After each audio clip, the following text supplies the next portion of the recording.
The piece of it, I mean, I can't wrap my brain around much of it, but the piece of it that I struggle with the most is the embrace of violence. That right now, today, as of this hour, the Republican Party stands for political violence because that is what Donald Trump incited, and against accountability for the incitement of violence, because that's what Liz Cheney did. That's her crime. That's why they're considering stripping her of her leadership position.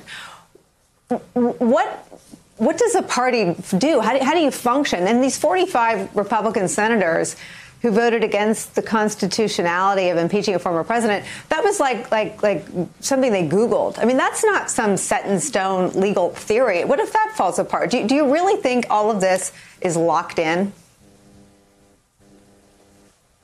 Yeah, I think probably it's locked in, Nicole. And hi, good to see you, as always. Hi.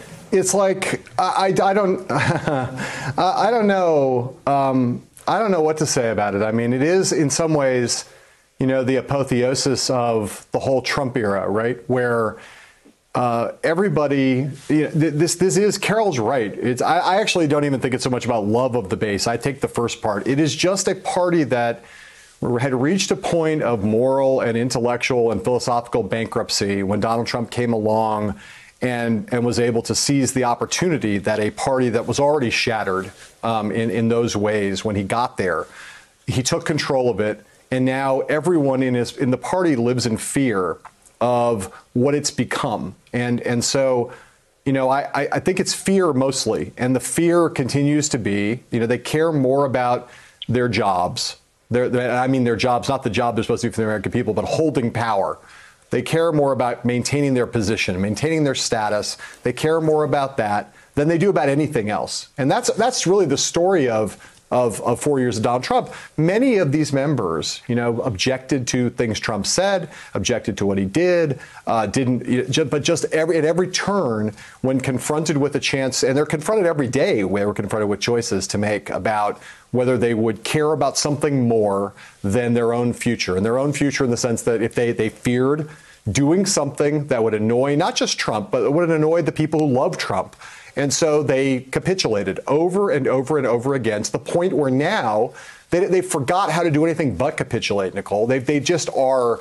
They don't see you and I and many people who come on this program and many people in America see with clarity what you just laid out, that by doing what they're currently doing, that they are on the side of the mob, on the side of political violence, on the side of insurrection, on the side of nihilism, on the side of anarchy, on the side of thuggishness and autocracy.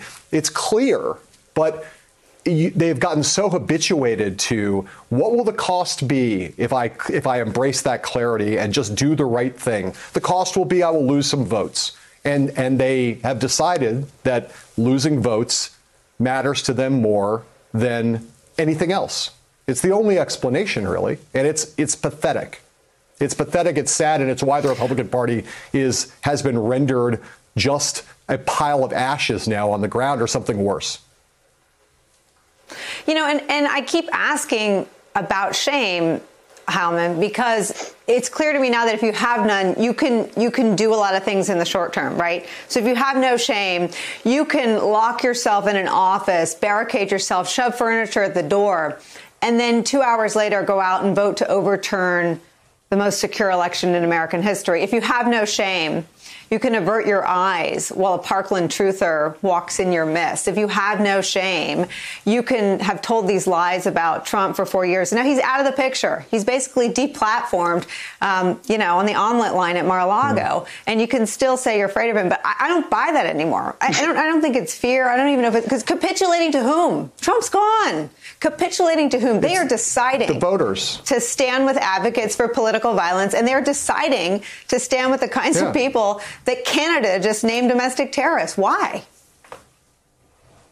Again, I think, Nicole, it's not they're no longer afraid of Donald Trump because they're now afraid of Marjorie Taylor Greene. It's not that they're afraid of the person. They're afraid of the person, of the people that those people represent.